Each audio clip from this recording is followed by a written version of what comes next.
Speaking 8.5 kodi deb nomladim bugungi darsimizni. Xo'sh, speakingda 4 ta section bo'ladi, ya'ni yo'nalish bo'ladi. 4 ta mana shu yo'nalish bo'yicha baholanadi. Birinchisi ravonlik, ikkinchisi lug'at, keyin grammatika, keyin talaffuz. Mana shu 4 talasini yig'indisidan kelib chiqib sizga ball qo'yiladi. Va mana shuni har biri haqida biz hozir siz bilan gaplashib chiqamiz. Darsimizga yaxshilab quloq tuting. Mana shu har bittasini gaplashib chiqqanimizdan keyin sizda speakingda umuman savollar qolmaydi va nima qilsa tezkor natijaga erishish mumkinligini anglab yetasiz. Xo'sh, demak, qaraydigan bo'lsak, fluency, birinchi ravonlik haqida gaplashamiz. Mana ravonlikdan, fluency qismidan olgan ballarim ko'p imtihonlarimda 9 bo'lgan. Mana birinchi rasmda 7.5 olgan paytimdagi misolni keltirganman. Mana birinchi baho fluency ga qo'yiladi IELTS da. Shu 9. Ikkinchisi vocabulary. Undan keyingisi grammar, ya'ni grammatika va oxirgisi pronunciation. Mana shu sectionlar bo'yicha baholanib qo'yiladi va speakingdan 7.5 olganimda ham fluency ham 9 bo'lgan, ya'ni ravon gapirishim. Speakingdan 8.5 olganimda ham fluency ham 9 bo'lgan. Kelinglar, o'zi fluency nima? Ko'pchilik ravonlik deydi-yu, lekin ravonlik deganda xato fikr miyasiga o'rnashib qolgan. Men mana shu xato fikrni hozir to'g'rilab ketaman va siz ham buni qila olishingizni ko'rsatib beraman. Xo'sh, fluency bu shunchaki tez gapirish degani emas-da. Fluency bu oqim bilan dona-dona gaplaringizni tutilmasdan, to'xtalmasdan aytish va fikrlaringizni bir-biriga bog'lay olish. Ya'ni bitta savol berildimi, 3 ta 4 ta gapli javob bera olish. Masalan, aytaylik, please describe your hometown deydigan savol bo'lsa, mana qani sen ona shahringni tasvirlab ber deydigan gap bo'lsa, men fluency masalan 9 o'sha o'zimning darajamda javob beraman. Okay, my hometown is located in southernmost region of Uzbekistan. It is full of lush greenery and a lot of trees, and it has a lot of beautiful high mountains, and it has fresh air. I love all people living there. Ya'ni o'zimni tezligimda, o'zimni javobimda javob berdim 4 ta gapda. Men avtomat aytib tashlaganim yo'q. Men bunaqa demadim. Okay, my hometown is located in southernmost region of Uzbekistan. It's very beautiful. It's full of trees. Nimadir avtomatga o'xshab gapirib tashlamadim. Fluency 9 degani avtomatga o'xshab gapirib tashlashmas. O'zingizni tezligingizda tutilmasdan gaplarni dona-dona aytib berishingiz shu. Siz birinchi o'rinda mana shu narsani xayolingizdan chiqarib tashlang. Ya'ni men juda ham tez, sverxestественно, ya'ni nima deydi, super kuch bilan aytib tashlashim kerak emas. O'zimning ritmimda, tezligimda, zato pauzasiz, ikkilanmasdan flow, ya'ni oqimni ushlagan holatda aytib berishim ekan. Bu fluency dan 9 deb tushunib oling. Ana endi ikkinchi qilinadigan xato, ko'pchilik speakingda bitta javob beradi. Please describe your hometown desa, okay, my hometown is Tashkent, it's very beautiful. Shu bilan tugadi. Amin. Bunaqada fluency bo'lmaydi. Fluency degani nafaqat o'sha ritmga qo'yib bir tekisda gapirish, ham siz o'sha berilgan savolga kamida 3 ta 4 ta gap bilan javob berishingiz. Iloji bo'lsa 5 ta 6 ta gap bilan javob berishingiz. Va o'sha gaplaringiz bir-biriga bog'liqligi ana shu fluency. Siz arzimagan mana shu narsani tushunib olsangiz bor-ku, siz grammatikada xato qilasizmi, talaffuzda xato qilasizmi yoki vocabularyingiz past bo'ladimi, fluencyni joyiga qo'yib qo'ysangiz, bitta fluencyni o'zi ham ko'tarib borar ekan. Bundan oldingi rasmda ko'rsatdim, speaking 7.5 olgan paytimda ko'rdinglar, fluency 9 bo'lganda qolganlari past bo'lgan. Fluency ham ko'tarib berib yorgan. Ko'ryapsizlarmi? Oddiy fluency ga siz qiynalib lug'at yodlashingiz shart emas, grammatika o'rganishingiz shart emas. Shu gapirishingizni dona-dona qiling, dona-dona tutilmasdan, demasdan, dona, bitta va bitta savolga 4 ta, 3 ta, 5 talik qilib gaplar berish bo'ladi. Ana shu fluency. Xo'sh, ana endi xo'p, ustoz, fluencyni qanaqa shakllantirsak bo'ladi? Qanaqadir strukturasi bormi desanglar, da, albatta strukturasi bor. Fluencyni men sizlar uchun tuzib qo'yganman va tuzganda ham 3 xil texnika bilan o'rgatganman. Birinchisi idea branching texnikasi. Buni bugungi darsdan boshlab siz har kuni 10 daqiqa mashq qilaverasiz, inshaalloh zo'r effekt beradi. Hozir tushuntirib o'taman nimaligini.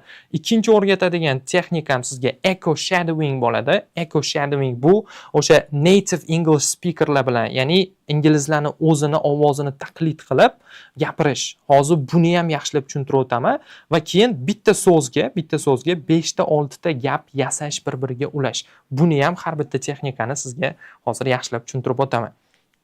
Xo'sh, birinchi texnikamiz texnika 1 va qaraydigan bo'lsangiz, bu yerda 6 ta point qo'yganman. Birinchi pointimiz main, ikkinchisi reason, uni orqasidan result, keyin reverse, keyin personal, keyin world.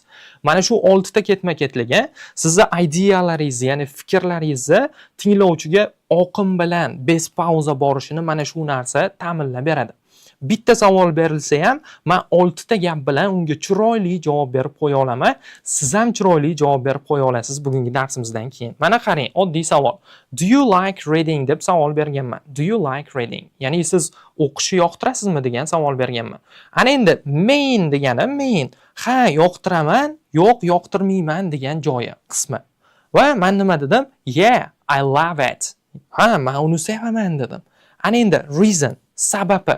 O'sha o'qishni yoqtirishimning sababi because bilan boshlaymiz. Chunki because it helps me focus. Ya'ni u menga diqqat qilishga yordam beradi dedim. Ana endi bundan kelib chiqadigan natija aytamiz orqasidan reasonni. Reasonni as a result orqali bersak bo'ladi. As a result degani natijada.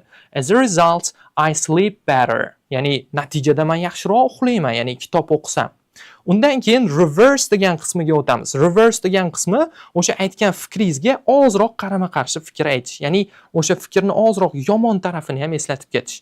Ya'ni but sometimes deysiz, ammo ba'zida it makes me overthink. Ya'ni u meni haddan tashqari ko'p o'ylatib yuboradi deyman, ya'ni minus tarafi. Xo'sh, keyin personally degan qismiga o'tasiz. Personally degani shaxsan o'zingizni hayotingizdan misol keltirasiz. Siz qachon kitob o'qiysiz, qaysi kitoblarni yoqtirasiz, farqi yo'q. O'zingizni hayotingizdan shuni misol qilib ketasiz. Men qachon kitob o'qishimni aytganman. Personally I read before bed. Ya'ni uxlashdan oldin men kitob o'qiyman dedim. Va oxirgi pointi world. Butun dunyo bo'yicha nima bo'layotganini bitta qo'shib qo'yasiz. Butun dunyo bo'yicha odamlar kamroq kitob o'qiyapti-yu. Men o'shani qo'shib qo'ydim. In the world, people read less now deb ketdim. Hozirda odamlar dunyo bo'yicha kam o'qiyapti dedim. Va mana shu strukturani qadamma-qadam qo'yib chiqqanimdan keyin qarasam 6 ta gap aytib yuboraman-da va har bitta gapim bir-biriga bog'langan bo'lib chiqyapti. Siz ham qila olasiz buni. Qila olmayman deb o'tirgan bo'lsangiz, bog'lovchilarini berib qo'ydim-a. Mana shu 6 ta point siz ham qila olasiz. Ayniqsa part 1 da zo'r ishlab beradi. Part 3 da ham. Do you like traveling degan savol bo'lsa, do you like traveling? Ya'ni sayohat qilishni yoqtirasanmi debdi. Mana shu strukturaga qo'yib siz ham ayta olasiz. Kelinglar, bitta sinab ko'raylik-chi. Do you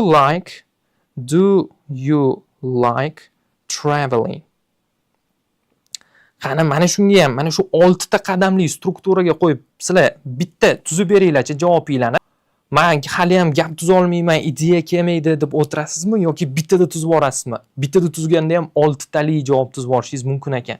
Tayyor bog'lovchilari turibdi. Yeah, because as a result, sometimes, personally, in the world. Mana shu strukturani yodlab olsangiz, bundan keyin bomba qilib tashlaysiz. Qani ketdi? Kommentariyaga yozib qoldiramiz bolalar. Xo'sh, yaxshi bolalar, demak, mana shu struktura bo'yicha do you like traveling ga o'zim ham javob berib ko'rsataman hozir. Прямо. Do you like traveling? Say yes, I love it. Yes, I enjoy it. Xo'sh, because chunki degan joyga because it helps me learn a lot of new things and experience new cultures. Ya'ni menga ko'p narsalarni o'rganishga yordam beradi va yangi madaniyatlarni ko'rishga yordam beradi. As a result, I can expand my horizon. Natijada men o'zimni dunyoqarashimni oshira olaman deyman. But sometimes endi yomon tarafini aytishim kerak. But sometimes it's really exhausting. Ya'ni ba'zida juda ham u charchatadigan deyman. Va personally deb turib, qancha paytda sayohat qilaman, qayerga sayohat qilaman, o'shani aytib ketsam bo'ladi. Personally, I travel to different countries twice a year, in summer and in winter. Ya'ni turli xil davlatlarga 2 marta sayohat qilaman, qishda va yozda deyman. Va in the world, dunyo bo'yicha nima deyman? A lot of people are taking journeys to different places. Ya'ni dunyo bo'yicha juda ham ko'plab odamlar sayohat qilyapti turli xil joylarga dedim. Ko'ryapsizlarmi? Demak, ideya flow menda struktura tayyor bo'ladigan bo'lsa, mana deb examinerga berib tashlaysiz. Examiner bo'ldi o'sha joyda. O'sha fluency yetib borgan, o'sha tayyorlangan, o'sha struktura bilan gapiryapti deb sizga fluencyingizga yuqori ball qo'yadi. Yuqori ball qo'ymaslikka chunki siz ilojam qoldirmayapsiz-da. Именно bu hali speaking rivojlanmagan, ideyalar kelmaydigan, gapira olmaydigan odamlarga juda ham mos keladigan struktura bo'lyapti. Hattoki o'sha IELTS dan 7 olgan, speakingidan 7 olgan o'quvchi ham mana shu strukturada gapirib, o'zini ballini bemalol ko'tarib olishi mumkin. Demak, bu strukturamiz texnika birinchi texnikamiz bo'ldi. Demak, bu texnika 1 ida, texnika 2 ga o'taman.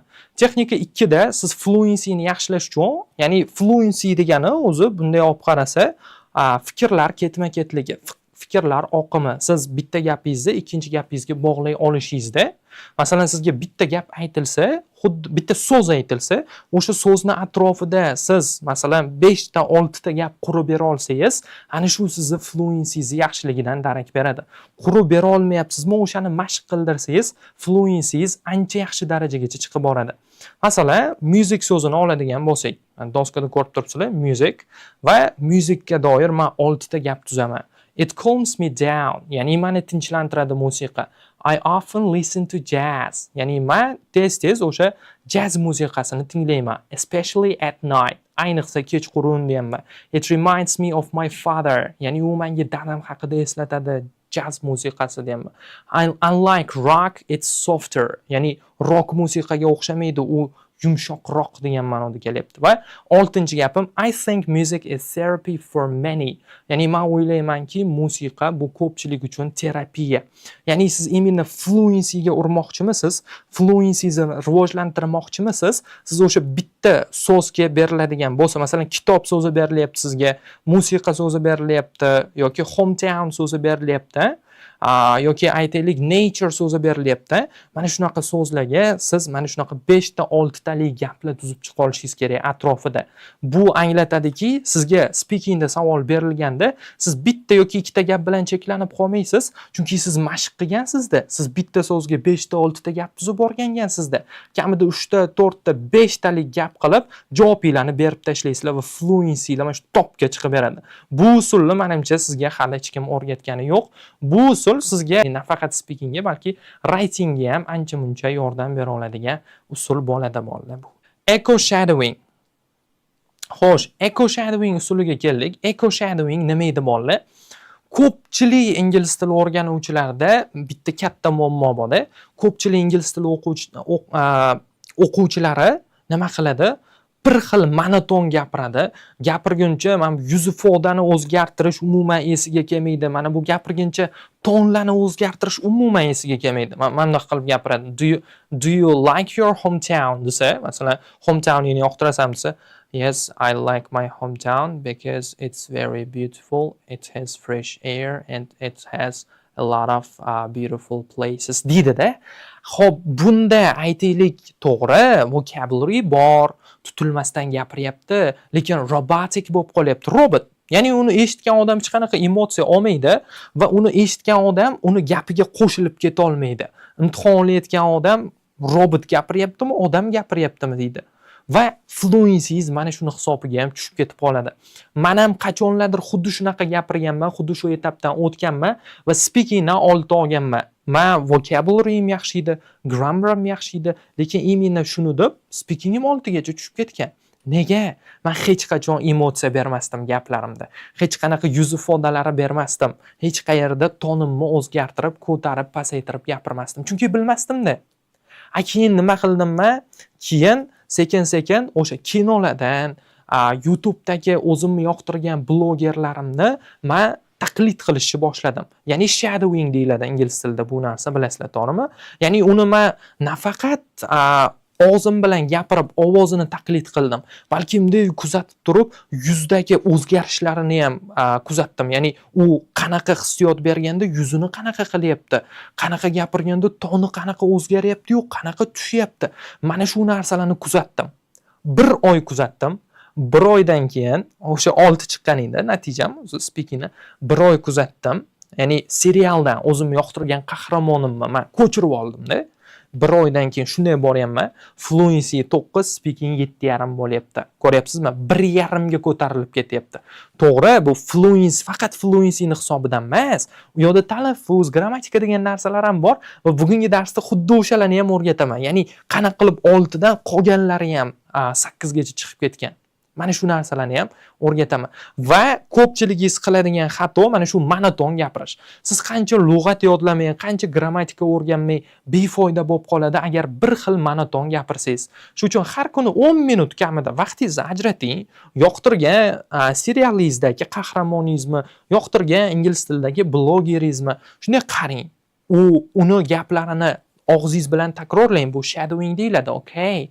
Lekin mimikalarini ham, gapirish tonini ham ko'chirib oling. Speakingingizni mana shu totally, absolutely rocket qilib yuboradi. Ya'ni uchirib yuboradi tepaga qaratib. Ayniqsa fluencyni.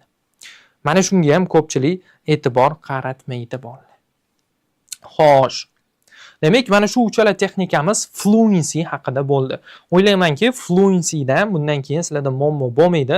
Nima qilishni yozib olyapsizlar degan umiddaman. O'zingizlar uchun metka qilib qo'yapsizlar degan umiddaman. Mana shu butun tajribam davomida fluencyda yiqqan eng kerakli bilimlar bor.